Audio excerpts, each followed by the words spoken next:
தூய ஆவியே அன்பே ஆவியே துணையாளரே தேற்றும் தெய்வமே ஊற்று தண்ணீரே உள்ளம் ஏங்குதையா வர வேண்டும் நல்லவரே நல்லவரே தூய ஆவியே அன்பினாவியே துணையாளரே தேற்றும் தெய்வமே ஊற்று தண்ணீரே உள்ளம் ஏங்குதையா வர வேண்டும் வல்லவரே நல்லவரே தூய ஆவியே அன்பினாவியே துணையாளரே தேற்றும் தெய்வமே ஊற்று தண்ணீரே உள்ளம் ஏங்குதையா வர வேண்டும் வல்லவரே நல்லவரே. ஒவ்வொரு நேரத்திலும் பார்த்தீர்கள் என்று சொன்னால் தூய ஆவியானவர் ஆட்கொள்ளப்படுகிறார் இயேசு கிறிஸ்து. அல்லேலூயா. இந்த நற்செய்தியிலே அழகாக சொல்லப்பட்டிருக்கிறது, அந்நேரத்தில் இயேசு தூய ஆவியால் பேர் வகை அடைந்து. இயேசு கிறிஸ்துக்கு ஒவ்வொரு நேரமும் தூய ஆவியானுடைய துணை தேவைப்பட்டது. ஒரு சாதாரண மனுஷன் மாதிரி தான். ஒவ்வொரு நேரத்திலும் தந்தையை மாட்சிப்படுத்தி கொண்டே இருப்பார். அதனால தான் தூய ஆவியினால் ஆட்கொள்ளப்பட்டு இறைவேண்டல் செய்வேன் என்று கொரிந்தியருக்கு எழுதிய திருமுகத்தில் நாம் பார்க்கிறோம். தூய ஆவியினால் ஆட்கொள்ளப்பட்டு இறைவேண்டல் செய்வேன், அறிவோடு இறைவேண்டல்.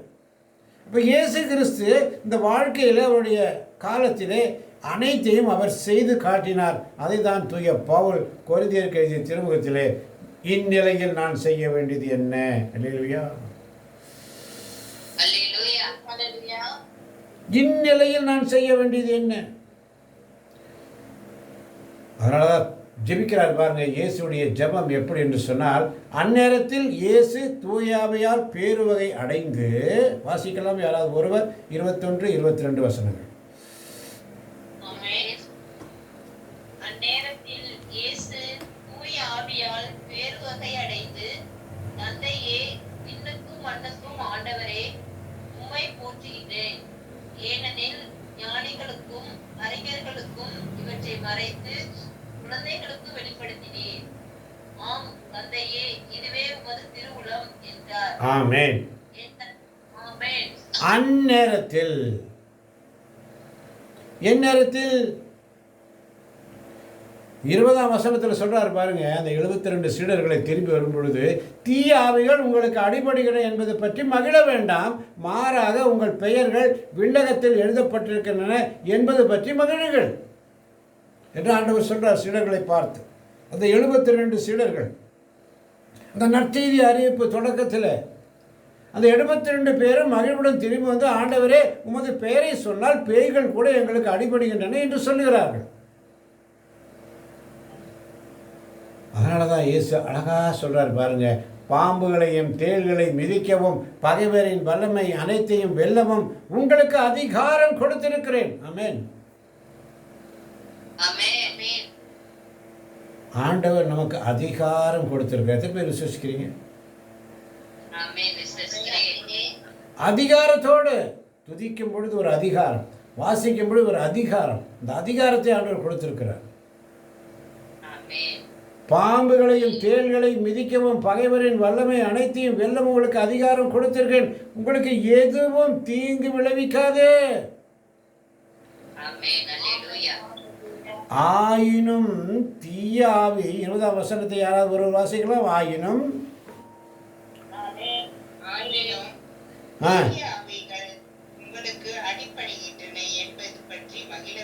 ஆயினும் தீய ஆவிகள் உங்களுக்கு அடிபடுகின்றன என்பது பற்றி மகிழ வேண்டாம், மாறாக உங்கள் பெயர்கள் விண்ணகத்தில் எழுதப்பட்டிருக்கின்றன என்பது பற்றியே மகிழுங்கள். ஆமென், ஆமென். உங்கள் பெயர்கள் விண்ணகத்தில் எழுதப்பட்டிருக்கிறது. நம்ம ஒவ்வொரு நாள் ஆண்டவர் சமூகத்தில் உட்கார்ந்து ஜெபிக்கும் பொழுது நம்முடைய பெயர்கள் அங்கே எழுதப்படுகிறது. வாழ்வு நூல் ஒரு புஸ்தகம் இருக்கு, அந்த வாழ்வு நூலிலே நம்முடைய பெயர்கள் பொறிக்கப்படுகிறது. ஆமென், ஆமென். அதனால தான் இயேசு அந்நேரத்தில் தூய ஆவியினால் பேருவகை அடைகிறார். ஒவ்வொரு நிமிஷமும் இயேசு தூய ஆவியினால் ஆட்கொள்ளப்பட்டு தந்தையிட்டு ஜெபிக்கும் பொழுதெல்லாம் தூய ஆவியினுடைய துணை கொண்டு ஜெபித்தார். அல்லேலூயா. அல்லேலூயா. எப்படி ஜெபிக்கிறாரு? தந்தையே, விண்ணுக்கும் மண்ணுக்கும் ஆண்டவரே. இயேசுவுடைய ஜெபம் எப்படி? இயேசுவுடைய ஜெபம் எப்படி? தந்தையே, விண்ணுக்கும் மண்ணுக்கும் ஆண்டவரே உம்மை போற்றுகிறேன் என்று ஜெபிக்கிறார். நம்முடைய ஜெபம் எப்படி இருக்கிறது? விண்ணப்பங்கள் தான் இருக்கிறது, தேவைகள் தான் இருக்கிறது. நம்முடைய துன்பங்கள், துயரங்கள், பாடுகளை தான் புலம்பிக் கொண்டிருக்கிறோம்.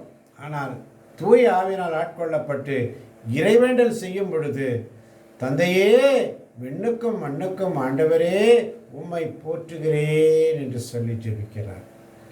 இயேசுவினுடைய வல்லமை மிக்க ஜெபம்.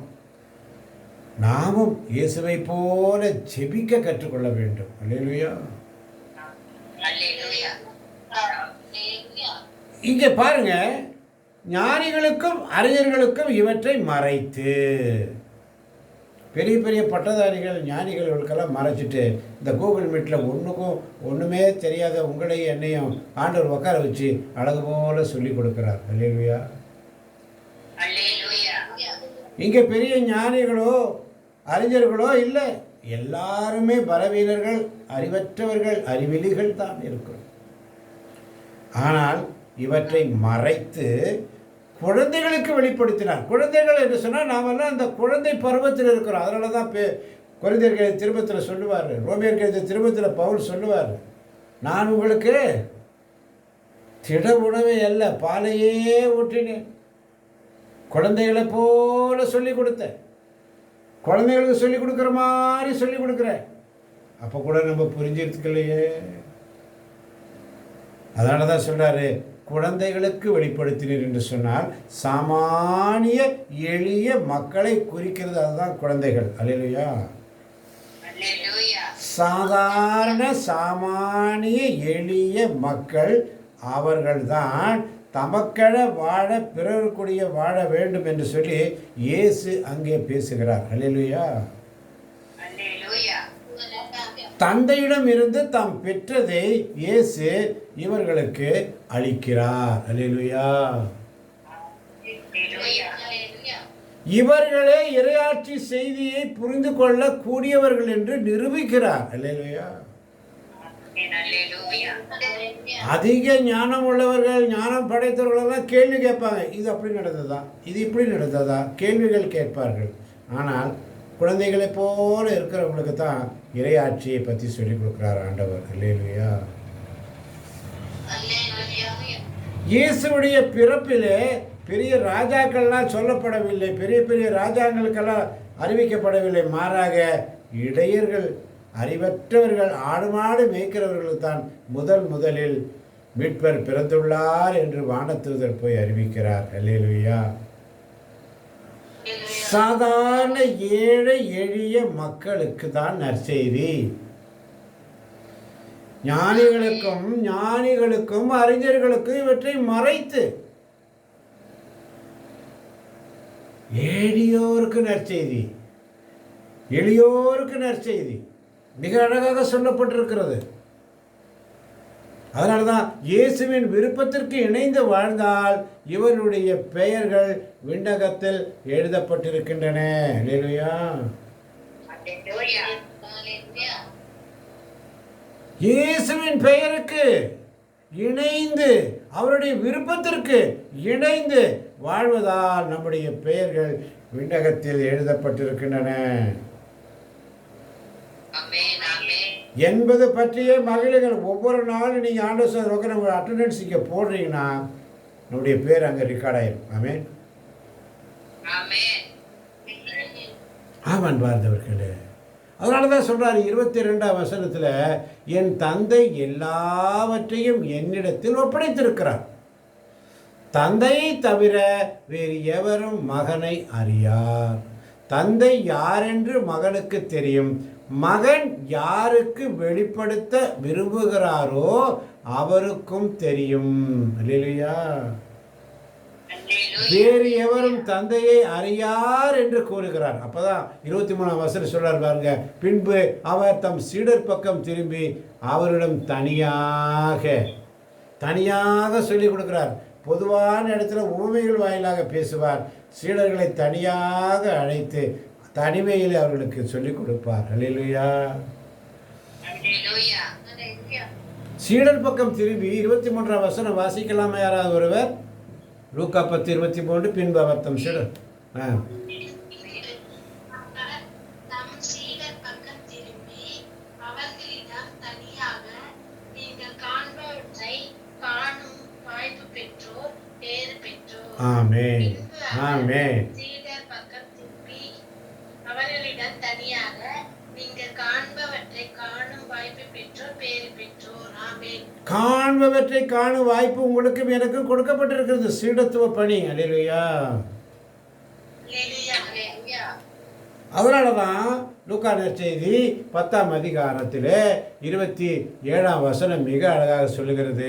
அவர் மறுமொழியாக, உன் முழு இதயத்தோடும் முழு உள்ளத்தோடும் முழு ஆற்றலோடும் முழு மனதோடும் உன் கடவுளாகிய ஆண்டவரிடம் அன்பு கூர்வாயாக. உன் மீது நீ அன்பு கூர்வது போல் உனக்கு அடுத்திருப்பவர் மீதும் அன்பு கூர்வாயாக என்று எழுதியுள்ளது என்றார். உன் மீது அன்பு கூறுவதைப் போல உனக்கு அடுத்திருப்பவர் மீது அன்பு கூறுவாயாக. அதனால தான் அழகாக சொல்லப்படுகிறது. இயேசு சொல்றாரு, சரியாய் சொன்னீர், அப்படியே செய்யும், அப்பொழுது வாழ்வீர். வாழ்வீர். சரியாய் சொன்னீர், அப்படியே செய்யும். அழகா சொல்றோம். முழு இதயத்தோடு, முழு உள்ளத்தோடு, முழு ஆற்றலோடு, முழு மனதோடும் உன் கடவுளாக ஆண்டவரோடு அன்பு கூறுவாயாக. உண்மையான அன்பு, ஆண்டவரை அன்பு செய்கிறோம் என்று சொன்னால் உனக்கு அடுத்திருப்பவர் மீது. யார் அந்த அடுத்திருப்பவர்? யார் எனக்கு அடுத்திருப்பவர் என்று சொன்னால், யார் எனக்கு அடுத்திருப்பவர்? அடுத்திருப்பவர் என்பவர் சொந்தக்காரோ, என்னுடைய குலத்தை சார்ந்தவரோ, அல்லது எல்லாருமா? இல்லை. யார் அந்த அன்புக்குரியவர் என்று சொன்னால், யாருக்கெல்லாம் உங்கள் உதவி தேவைப்படுகிறதோ அவர்களெல்லாம் தான் அடுத்திருப்பவர் என்று இயேசு பதில் கூறுகிறார். அல்லேலூயா. அல்லேலூயா. அல்லேலூயா. உங்கள் மீது அன்பு கூறுவது போல உனக்கு அடுத்திருப்பவர் மீது. யாரெல்லாம் தேவையில் இருக்கிறார்களோ, என்ன தேவை அவர்களுக்கு உதவி செய்வதுதான் உண்மையான அன்பு. ஆமென். தேவையில் உணர்வோருக்கு. அதனால தான் ஏசாயாவிலே 11ஆம் அதிகாரத்தில் 2ஆம் வசனம் மிக அழகாக சொல்லப்பட்டிருக்கிறது. ஏசாயா 11:2 வசனம். ஆமென். ஆமென். ஆண்டவர் அவர் மேல் தங்கியிருக்கும். ஞானம், மெய்யுணர்வு, அறிவுரை திறன், ஆற்றல், நுண்மதி, ஆண்டவரை பற்றிய அச்ச உணர்வு, இவற்றை அந்த ஆவி அவருக்கு அருளும். ஆமென். ஆண்டவரின் ஆவி அவர் மேல் தங்கியிருக்கும்.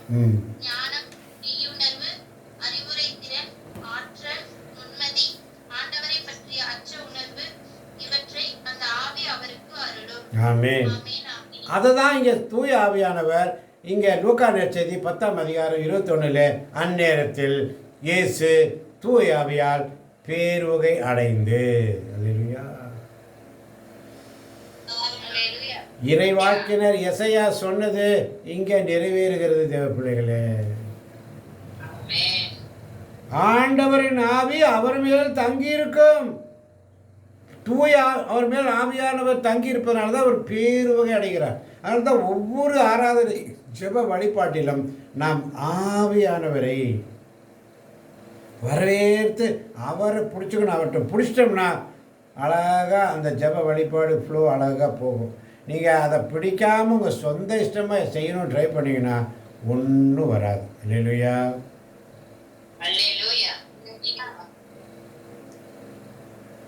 அப்போ ஆண்டவரின் ஆவி அவர் மேல் தங்கி இருக்கும். அவர்கிட்ட என்ன இருந்துச்சு? ஞானம், மெய்யுணர்வு, அறிவுத்திறன், ஆற்றல், நுண்மதி, ஆண்டவரை பற்றிய அச்ச உணர்வு.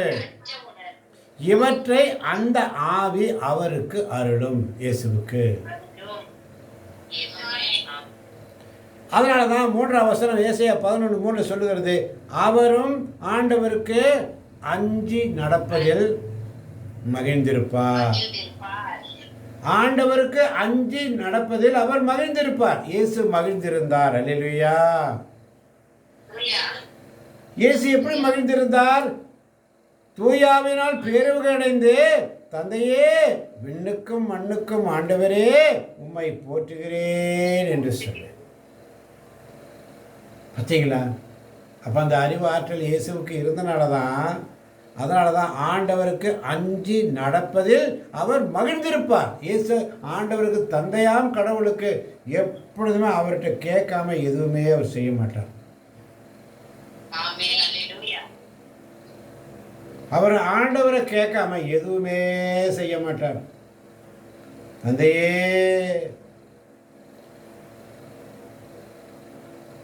எதுவுமே செய்ய மாட்டார். கண் கண்டதை கொண்டு மட்டும் அவர் நீதி வழங்கார். காதால் கேட்டதை கொண்டு மட்டும் அவர் தீர்ப்பு செய்யார். நேர்மையோடு ஏழைகளுக்கு நீதி வழங்குவார். நடுநிலையோடு நாட்டின் எளியோரது வழக்கை விசாரிப்பார். வார்த்தை என்னும் கோலினால் கொடியவரை அடிப்பார். வார்த்தை என்னும் கோலினால் பிறம்போடு வர வேண்டுமா, அன்போடு வர வேண்டுமா? வார்த்தை என்னும் கோலினால், இறை வார்த்தையினால் அன்போடு வர வேண்டுமா, கனிவோடு உள்ளத்தோடு வர வேண்டுமா, பிறம்போடு வர வேண்டுமா? அழகா சொன்னீங்க. அவர் வார்த்தை என்னும் கோலினால், வார்த்தை என்னும் பிரம்பு, அல்லேலூயா,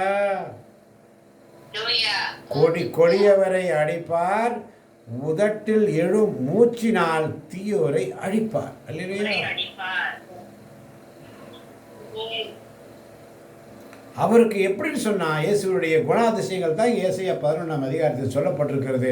5ஆம் வசனம், நேர்மை அவருக்கு அரைக்கச்சை, உண்மை அவருக்கு இடைக்கச்சை. இப்போ இயேசு எவ்வளவு பெர்ஃபெக்டா தந்தைக்கு கீழ்ப்படிந்து நான் சாதாரண ஒரு மனுஷன் போல வாழ்ந்தார். அல்லேலூயா. அதுதான் இங்கே சொல்லப்பட்டிருக்கிறது. தந்தையே, விண்ணுக்கும் மண்ணுக்கும் ஆண்டவரே உம்மை போற்றுகிறேன். அதனால தான் சீடர்கள்ட்ட பார்த்து சொல்றாரு, 23ஆம் வசனம் லூக்கா 10:23, பின்பு அவர் தன் சீடர் பக்கம் திரும்பி அவரிடம் தனியாக, நீங்கள்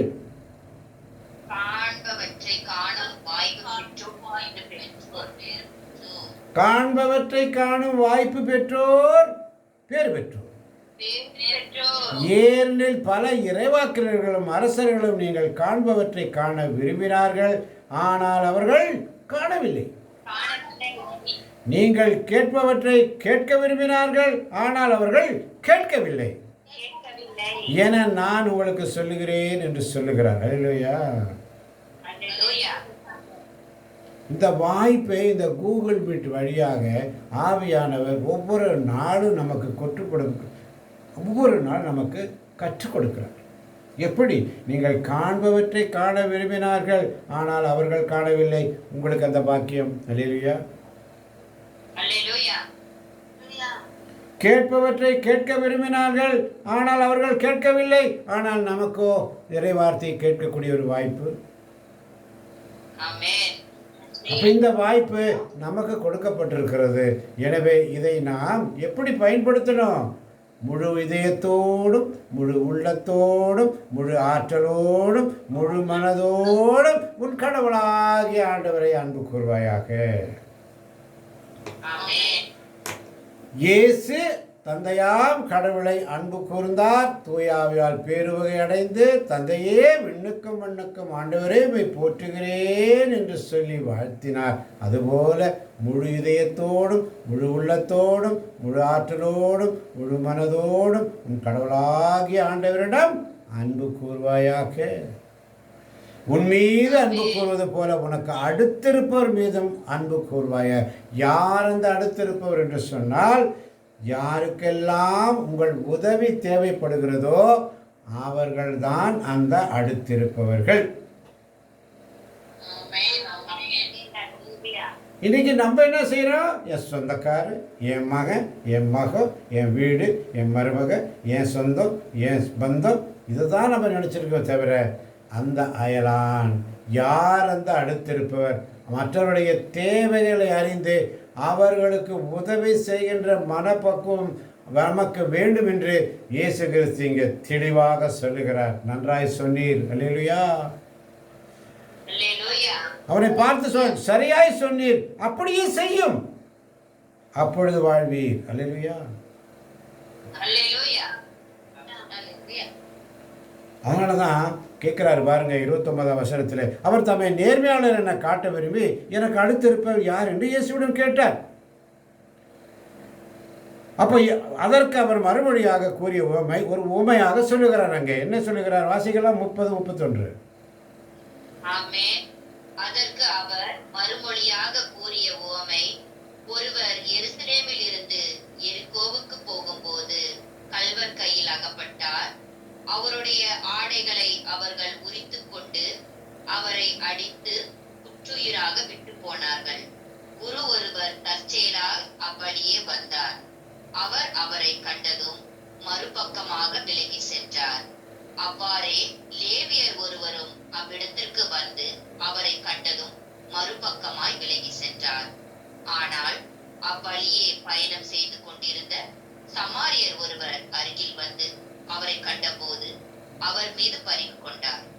அவர் அவரை அணுகி காயங்களில் திராட்சை மதுவும் எண்ணெயும் வார்த்து அவற்றை கட்டி தாம் பயணம் செய்த விலங்கின் மீது ஏற்றி ஒரு சாவடிக்கு கொண்டு போய் அவரை கவனித்துக் கொண்டார். மறுநாள் 2 தெனாரியத்தை எடுத்து சாவடி பொறுப்பாளரிடம் கொடுத்து, இவரை கவனித்துக் கொள்ளும், இதற்கு மேல் செலவானால் நான் திரும்பி வரும்போது உமக்கு தருவேன் என்றார். கள்வர் கையில் அகப்பட்டவருக்கு இம்மூவருள் எவர் அடுத்திருப்பவர் என உமக்கு தோன்றுகிறது என்று இயேசு கேட்டார். அதற்கு திருத்தட்டாரினர், அவருக்கு இரக்கம் காட்டியவரே என்றார். இயேசு, நீரும் போய் அப்படியே செய்யும் என்று கூறினார். நீரும் போய் அப்படியே செய்யும். ஆமென். சமாரியன் பலனை எதிர்பாராதது அதே வேளையில் யார் எவர் என்று வினா விடுக்காது. இந்த சமாரியன் என்ன பண்றான்? பலனை எதிர்பார்க்கல. அதே வேளையிலே இவர் யார் எவர் என்று ஒரு கேள்வி கூட கேட்காம, தன்னுடைய சமய சட்டங்களுக்கு மாறானது என்று கூட கருதாது முற்றிலும் அவனுக்கு உதவுகிறார். அல்லேலூயா. இதுதாங்க உண்மையான அன்பு, நிபந்தனையற்ற அன்பு. இதுதான் எப்படிப்பட்ட அன்பு? உண்மையான அன்பு, நிபந்தனையற்ற அன்பு. நிபந்தனையற்ற அன்பு. அப்ப எருசலேமிலிருந்து எரிகோவுக்கு போகும் வழியை நாம் தேடி அலைய வேண்டியது இல்லை.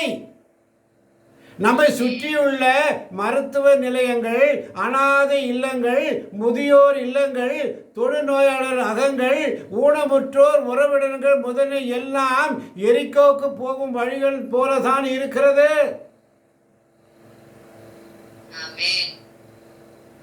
அங்கிருப்பவர் எல்லாம் நமக்கு அடுத்திருப்பவர்களே. நான் என்பதை உணர்ந்து நாம் ஒரு நல்ல சமாரியனாக செயல்படுவோமாக. சிறப்பாக இந்த குரு அல்லது லேவியர் என்ற நிலையில் இருக்கும் குருக்கள், துறவிகள், முதியோர், அடுத்திருப்போர் பணியில் சிறப்பாக இன்று குரு ஆர்வம் ஈடுபடுவதற்கு இவ்வுமை ஒரு சவால் என்பதை உணர்வோமாக. ஜாதி மத வெறிகளுக்கு அடிமைகளாக அடுத்தவரை நம் இனத்திலே, நம் சமதியினிடத்திலே மற்றும் காணும் குறுகிய நோக்குடைகளாக வாழ்கிறோமா? நாம் பல வேலைகளில் பல செயல்களில் ஈடுபட்டு நம் மனதை சிதறடிக்கிறோம். எனவே ஆண்டவருடைய சமூகத்தில் அந்த திருச்சட்ட அறிஞருக்கு சொல்றாரு, அவருக்கு இரக்கம் காட்டியவரே என்றார். இயேசு நீரும் போய் அப்படியே செய்யும். அல்லேலூயா. அல்லேலூயா. இந்த திருவருகை காலத்தில் கிறிஸ்துமஸ் வருகிறது. எல்லாம் அவங்க சொந்த கொண்டாட்டத்தில் இருக்கிறோம். யார் இந்த அயலான்? யாருக்கு உதவி செய்யணும்? அந்த எரிக்கோக்கு போகும் வழிகள் எங்கே இருக்கிறது? சற்று சிந்திப்போமா? எருசலேம் இருந்து எரிக்கோக்கு போகும் வழியை நாம் தேடி அலைய வேண்டியது இல்லை. நம்மை சுற்றியுள்ள மருத்துவ நிலையங்கள், நம்பர் 1 மருத்துவ நிலையங்கள், அனாதை இல்லங்கள், முதியோர் இல்லங்கள், தொழுநோயாளர்கள் அகங்கள், ஊனமுற்றோர் உறவிடங்கள், முதியோன, அதுதான் எரிக்கோக்கு போகும் வழிகள். அல்லேலூயா. அல்லேலூயா. இந்த திருவருகை காலத்திலே நாம் செய்ய வேண்டியது என்ன? நிறைய பேர் இருக்கிறாங்க, அவர்களுக்கு உதவி செய்ய வேண்டும். அதுதான் ஆண்டவர் விரும்புகிறார். எளியோருக்கு நற்செய்தி, ஆதரவற்றவர்கள், அனாதைகள், கைவிடப்பட்டவர்கள், விதவைகள், ஒன்றுமே முடியாமல் சில பேரெல்லாம் உட்கார்ந்துருப்பாங்க. ஆனால் அவங்களுக்கு எல்லாமே இருக்கு என்று சொல்லி நாம் நடக்கிறோம். ஆனால் அந்த உதவி யார்? அந்த அயலான். உணர்ந்து ஆண்டவரத்தில் நம்மை ஒப்பு கொடுப்போமா? அன்பை உருவான எங்கள் அருமை தகப்பனே, இது இந்த மாலை வேளையிலே நீர் எங்களுக்கு கற்று தந்தீரப்பா. வெறுமையான பாத்திரம், 6 கற்றாடிகள் போன்று வேதத்திலே நாம் வாசிக்கிறோம். ஆண்டவரே, எங்கள் கற்றாடிகள் எப்படி இருக்கிறது? எதில் குறைவாக இருக்கிறது? ஏசாயா 11ஆம் அதிகாரம் 2ஆம் வசனத்தை மீண்டும் ஒருமுறை யாராவது ஒருவர் வாசிப்போம். ஏசாயா 11:2. ஆமென். ஆண்டவரின் ஆவி அவர் மேல் தங்கி இருக்கும். ஞானம், மெய்யுணர்வு, அறிவுத்திறன், ஆற்றல், நுண்மதி, ஆண்டவரை பற்றிய அச்ச உணர்வு, இவற்றை அந்த ஆவி அவருக்கு அருளும் என்ற போல இன்று நமக்கு ஆவியானவர் அருள இருக்கிறார். அல்லேலூயா. கானாவூர் பந்தியிலே அந்த 6 கற்சாடிகள் பாதங்கள் கழுவப்பட்டதற்காக வெளியே வைக்கப்பட்டது, சுத்திகரித்தார்கள்.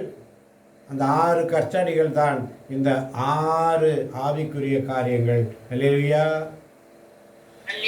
சுத்திகரிப்போம். யார் அந்த அயலான்? யார் அந்த அயலான்?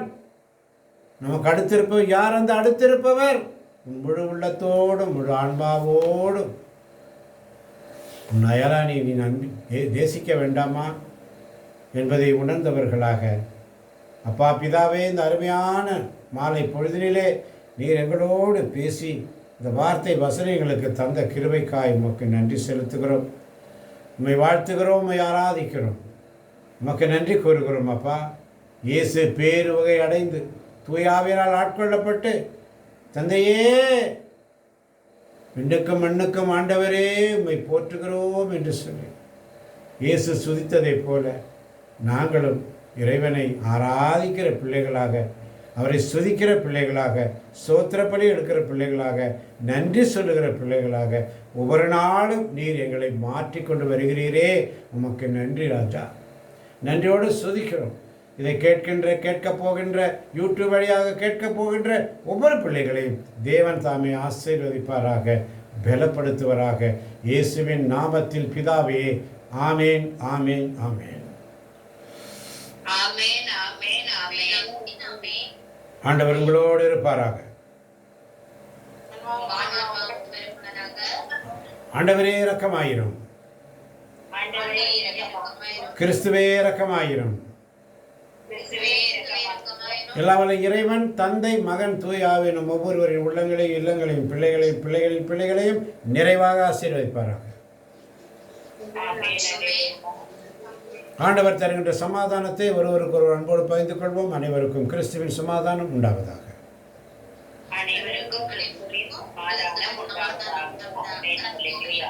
அனைவருக்கும் நன்றி. மிக அழகாக ஒத்துழைத்தீர்கள். கடவுள் உங்களை நிறைவாக ஆசீர்வதிப்பார். ஆமென்.